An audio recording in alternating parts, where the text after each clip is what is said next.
Je ne sais pas pour vous, mais moi j'ai été très surpris de savoir que le Niger dépendait à pratiquement 70% de son électricité du voisin, le Nigeria. Pourquoi j'ai été surpris? Parce que le Niger est reconnu dans le monde entier comme étant l'un des gros producteurs d'uranium, le quatrième en réalité dans le monde. Et le Niger vend son uranium à la France pour électrifier les centrales françaises et dans le même temps, le Niger est dans le noir. Je voudrais que dans cette vidéo, on se dise quelques vérités qui font mal, mais il faut qu'on parle des absurdités des pays africains.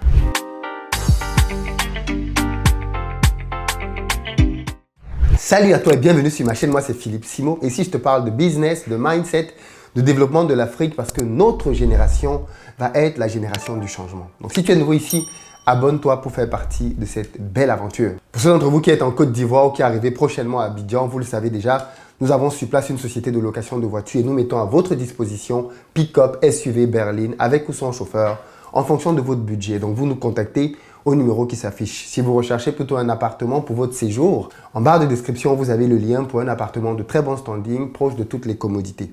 Et puis enfin, si vous voulez plutôt acheter votre maison ou alors simplement acheter une maison qui va vous servir pour un investissement, avoir des loyers, nous avons plusieurs opérations immobilières en ce moment. Contactez nos numéros qui s'affichent et tous les samedis à 15 h, nous avons une visite sur site pour vous montrer les dites maisons afin que vous puissiez faire votre choix de manière conséquente. Aujourd'hui, je vais aborder ce que j'appelle les absurdités des pays africains.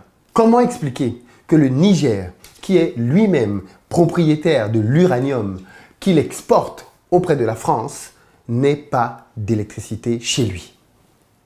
J'ai été très surpris de voir que le Nigeria, en appuyant sur un bouton, pouvait éteindre l'électricité dans 70% du pays. C'est trop grave. C'est juste trop grave. Et ça, c'est la responsabilité des autorités nigériennes. L'Afrique est le continent dans lequel beaucoup de pays ont du pétrole dans leur sous-sol. Mais écoutez bien ce qu'on fait. On extrait ce pétrole, on l'envoie en Europe pour être raffiné et on le fait revenir pour pouvoir l'utiliser pour nos voitures et notre usage quotidien. Comment expliquer que l'on puisse faire ce genre d'absurdité? L'Afrique, c'est le continent dans lequel on a du cacao, mais on est des vendeurs de fèves. Ce cacao arrive à l'international, il est transformé et on nous revend du chocolat, Linde et d'autres grandes marques. L'Occident n'a aucun cacao parce que la météo ne le permet pas. Ce cacao vient des pays tropicaux. Et le Ghana, la Côte d'Ivoire, le Cameroun, le Nigeria et plein d'autres pays sont des gros producteurs de cacao. Et qu'est-ce qu'on constate au final? Ces pays-là vendent des fèves. On nous revend du cacao. Ce que je dis là est pareil pour la noix de cajou. La Côte d'Ivoire est le premier producteur de noix de cajou au monde. Mais la noix de cajou est envoyée en Inde pour être décortiquée et ensuite revendue à l'Occident pour pouvoir être consommée. C'est juste aberrant la manière avec laquelle nos pays sont gérés. Et il faudrait qu'on puisse se dire cette vérité. Et je pense que ce conflit nous permet de nous rendre compte de l'absurdité de nos dépendances. On a eu précédemment en Ukraine le blé qui nous a frappé à la figure et on s'est rendu compte à quel point nos pays dépendaient de l'Occident pour obtenir à manger. Oui, parce que suite à cette crise-là, nos présidents sont allés à plusieurs reprises pour essayer d'obtenir du blé. Pourquoi? Parce que nous avons bien évidemment une grosse dépendance en termes de consommation de blé dans nos pays et nous n'en produisons très clairement pas assez. Qui est donc responsable de cette situation? À qui faut-il imputer le fait que le président nigérian puisse appuyer sur un bouton et 70% de l'électricité du Niger soit partie? Aujourd'hui, on est en train de crier sur Tinubu, non, il est méchant, il n'a pas fait ci. Mais qui lui a donné ce pouvoir sur le Niger? Qui a donné à Tinubu la capacité de pouvoir nuire de manière aussi profonde à un pays voisin? Qui a permis que le Nigeria ait 70% de l'énergie de son voisin en sa possession? Qui a permis ça? N'est-ce pas nos dirigeants? La réponse est vite trouvée. Voilà pourquoi j'insiste sur cette chaîne pour parler de l'entrepreneuriat comme un moyen pour sauver nos pays. Vous savez, de nos jours, la guerre n'est plus militaire. On ne prend plus des armes et on vient les pointer sur vos têtes, sauf des exceptions bien sûr, pour vous dire « donne-nous ci, donne-nous ça ». Non, la soumission est économique. On soumet les États économiquement. En créant quoi? Ce genre de dépendance. Quand des multinationales viennent dans les pays africains, elles ont pour objectif de créer des dépendances. Parce qu'en créant des dépendances économiques, elles créent une soumission politique. Mais bien sûr, vous pensez que le président de l'Argentine peut venir au Niger et faire du bruit? Vous pensez que le président du Venezuela peut venir au Niger et faire du bruit? Ou alors que le président d'Haïti peut venir, je ne sais pas moi, au Congo et faire du bruit? Sur quelle base? Il ne représente rien pour l'économie des pays que j'ai cités. Par contre, le président français peut faire du bruit. Oui, le président américain, dans certains pays, peut faire du bruit. Le président anglais, le premier ministre anglais, peut faire du bruit dans certains pays africains. Pourquoi?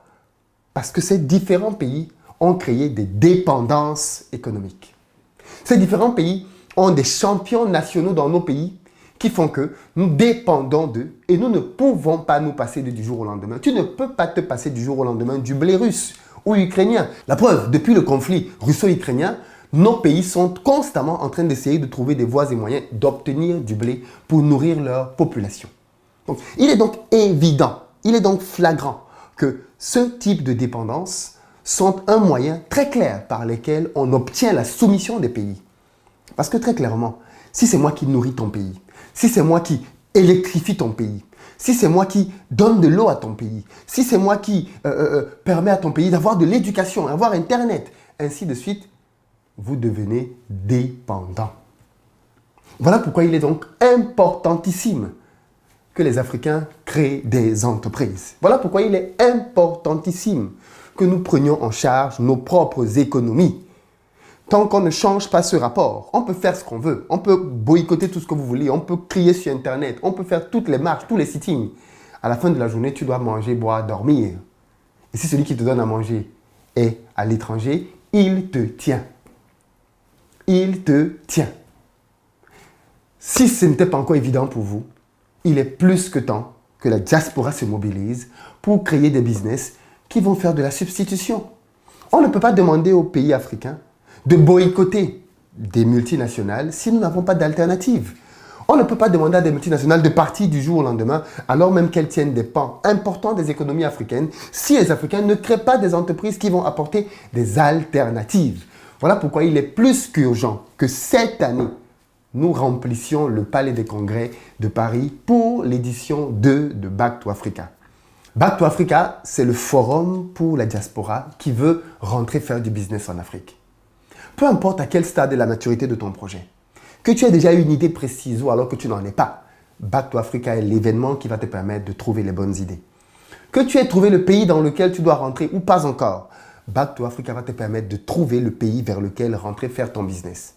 Que tu aies trouvé les financements pour te lancer ou pas encore, Back to Africa est l'événement pendant lequel tu vas être en connexion avec des banquiers qui vont te proposer des solutions de financement pour rendre ton projet réalisable.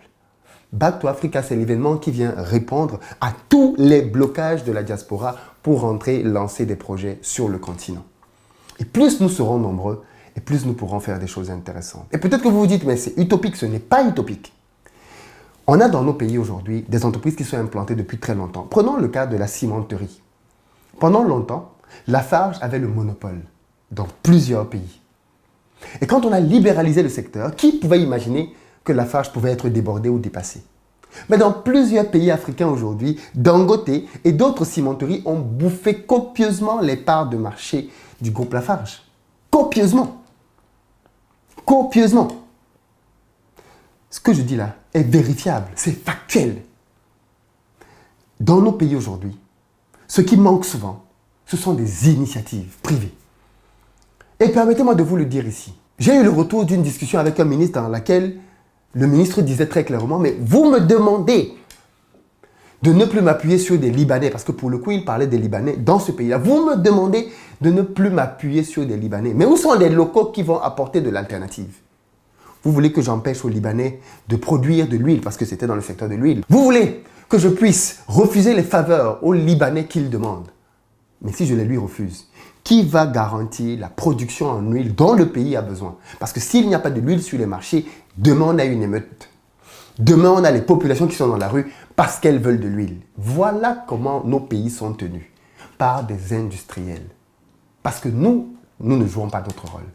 Et je souhaite vraiment qu'à cette édition de Back to Africa, que la diaspora réponde massivement à l'appel de l'Afrique. Je souhaite vraiment que cette année, nous soyons nombreux à venir apprendre auprès d'entrepreneurs à succès qui vont nous expliquer comment ils ont bâti leur empire sur le continent et comment ils peuvent nous accompagner à bâtir les nôtres. Back to Africa, c'est notre événement.